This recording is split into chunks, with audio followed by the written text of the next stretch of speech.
شوہر بھی دیندار اور بیوی بھی دیندار، اب جو بچہ پیدا ہوگا تو بھی دیندار پیدا ہوگا، متقی پرہیزگار پیدا ہوگا۔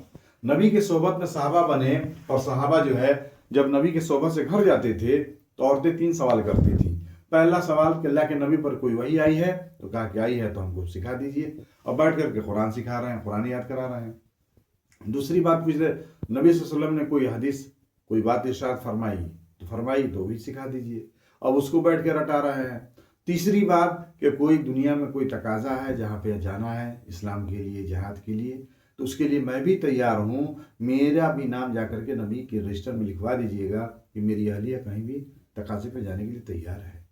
تو کہا کہ جس معاشرے میں باپ تیار ہے، ماں تیار ہے، تو بچہ بےڈھنگا کیسے ہو جائے گا؟ بچہ بے دین کے نبی کے زمانے میں پنجوں کے بل جو ہے بچے جو کھڑے ہوتے تھے اس کے لیے وہ کہ ہم جنگ میں چھٹ نہ جائیں، چھوٹا سمجھ کر کے اللہ کے نبی ہم کو چھانٹ نہ دیں۔ اتنا جذبہ، اتنا ولولہ کس کے بنیاد پر؟ کہا کہ ماں کے بنیاد پر۔ ماں کے اندر تقویٰ تھا، ماں کے اندر دین تھا، ماں متقی تھی، تو اللہ نے ایسا صحابہ کے ایسے بچے دیے، ایسی بچیاں کہ سمیہ رضی اللہ تعالیٰ عنہ شہید ہو گئی لیکن کلمے کو نہیں چھوڑا۔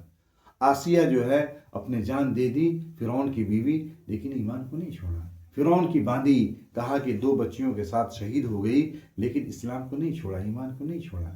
تو یہ سب سے بڑی اہم چیز ہے۔ کہا کہ ماں کے اندر دین ہوگا تو اولاد دیندار بنے گی، اور ماں کے اندر دین نہیں ہوگا تو اولاد کسی قیمت پہ دیندار نہیں ہوگی۔